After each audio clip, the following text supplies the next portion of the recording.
Hello. हा संजय आहे का म्हणलं? कोण? संजय बोलतोय का? संजय नाही, संजयची बायको बोलतीय. हा मी बजाज फायनान्स कंपनीतून बोलतोय. हा बोला ना गुरुजी. अहो ते तुमच्या गाडीचे 2 हप्ते थकलेत. कशाची? अहो तुमच्या गाडीचे 2 हप्ते थकलेत म्हणलं.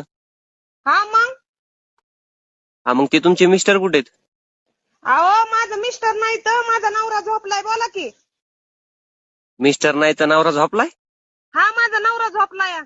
मिस्टर काय असतंय ती? मिस्टर म्हणजेच नवरा हो. हा तीच माझा नवरा झोपलाय, बोला की. अहो तुमच्या गाडीचे 2 हप्ते थकलेत. अहो साहेब आता तीच थाकल्यात व झोपल्यात. सकाळी चहा प्यायल्यात 2 कप. मग मरणाचं थंडी वाजत होती. सकाळी 1 कप दिला आणि मगाशी 1 कप दिला. आता झोपल्यात, बोला की. मग ते थकलेत म्हणून काय गाडीचे हप्ते भरायचे नाहीत का तुम्हाला? अहो आता गाडीचा हप्ता भरला असता